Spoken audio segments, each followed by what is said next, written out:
How does evaporation cause cooling, ये हमने कल बताया। फिर से अगर आप ध्यान रखेंगे तो एक और कंसेप्ट से हम इसको बता सकते हैं, ठीक है। इवापोरेशन कूलिंग कैसे करता है, कल हमने बताया था कि यहाँ से अगर हम इसको मार्क करेंगे सरफेस का हीट, हाँ बेटा, इसको मार्क करने के बाद सराउंडिंग का हीट यहाँ आता है, ये सही है, मगर ये लास्ट में आता है। असल में जो अपना हीट होता है इसमें सरफेस पे, वही लगता है किसको कन्वर्ट करने में, यानी लिक्विड को किस स्टेट में लेने के लिए, गैस। सरफेस का जो हीट होता है वही हीट लगता है हाँ लिक्विड को गैस में कन्वर्ट करने के लिए, ठीक है।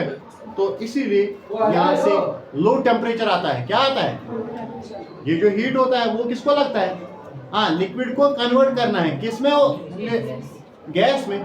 तो यहाँ से जो हीट होता है यहाँ फिर इस एरिया में होता है low temperature. Low temperature means cooling, low temperature means, and after that one more point is we can say that we called as transfer of energy goes here। फिर ये कूलिंग थोड़ा सा कुछ सेकंड ही के time रहता है, 1-2 second के, ज्यादा देर नहीं रहता।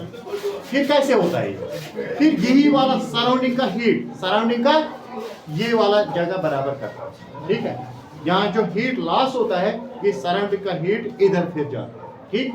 तो this cooling remains for little time, her 1-2 seconds 3 second, ठीक है। तो इस तरह हम कहेंगे कि evaporation cause cooling, that means surface पे जो हीट होती है वही लगती है कन्वर्ट करने में लिक्विड को, कहाँ, गैस तक। और फिर जो कम टाइम क्यों रहता है वहां से हम कहेंगे कि सराउंडिंग का हीट फिर यहाँ आता है, क्योंकि यूनिवर्स में ये चीज़ होता है कि अगर बॉडी के अंदर कई जगह टेम्परेचर कम होता है, higher concentration, higher temperature goes to fill the lower temperature, to fill the, ठीक है, क्योंकि टेम्परेचर गैस ही होता है, इसका मूवमेंट होता है, तो ये फिर जल्दी जल्दी इसको फिल करता है। फिर ये कूलिंग हमें इसीलिए कम टाइम में दिखती है, ठीक है। तो यहाँ टेक्स्ट क्वेश्चन है, ये टेक्स्ट क्वेश्चन भी है और किताब का कंसेप्ट भी है। ये बोलता है कि why do we wear or why should we wear। should means हमें चाहे कि हम कॉटन क्लोथ्स समर के टाइम में पहनेंगे, या हम ये लिखेंगे why we wear, हम क्यों पहनते। एक होता है कि हमें चाहे कि पहनना चाहिए, ठीक है, कॉटन क्लोथ्स।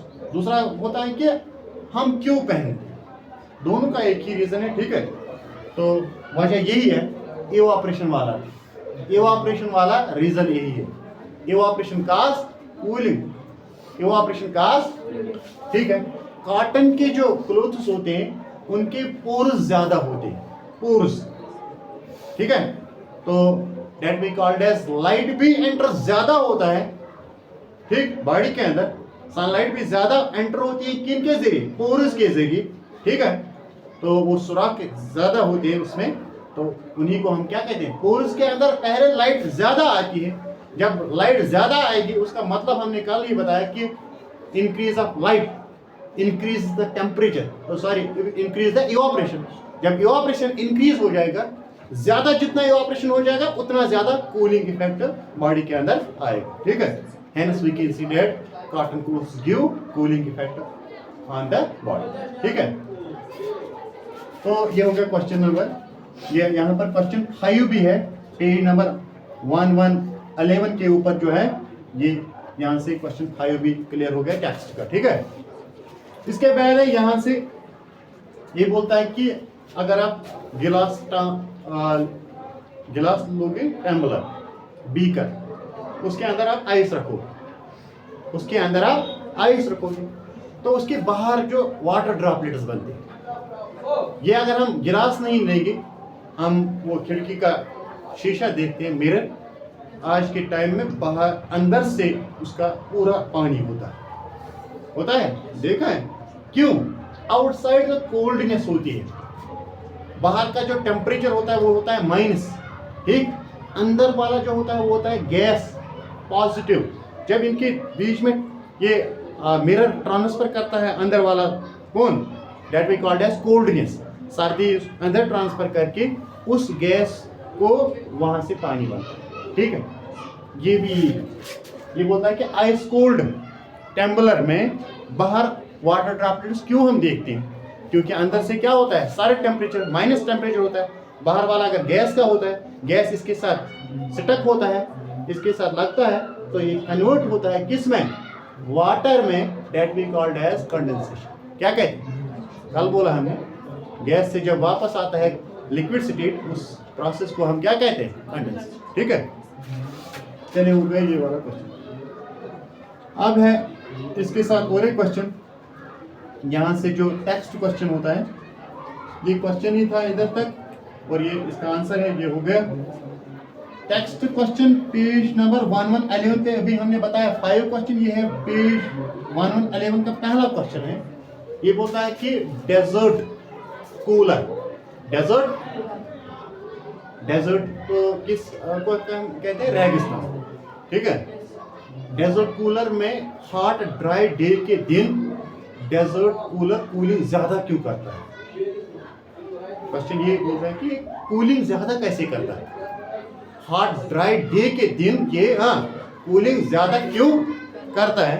रीजन इसका यही है, कल भी हमने बताया, low humidity, low decrease of humidity means no percentage of water vapours in the air, that on high temperature goes above, there is very much less percentage of water vapors, that we call as negligible on the hot dry day।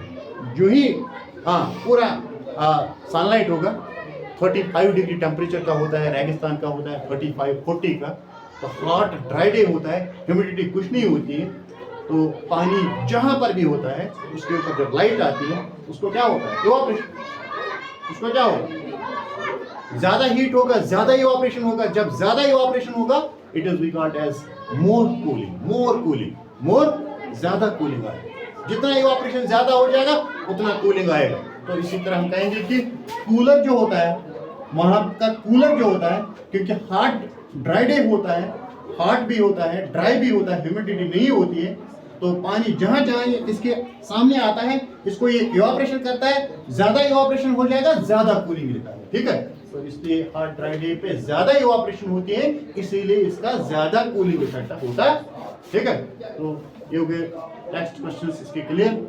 तो नहीं topic इसमें ये आया था, तो इसके बाद इसमें वही वाला जो हमने बताया था, दो और states that we called as plasma and Bose Einstein condensate, and also some text questions that we will do, ठीक है।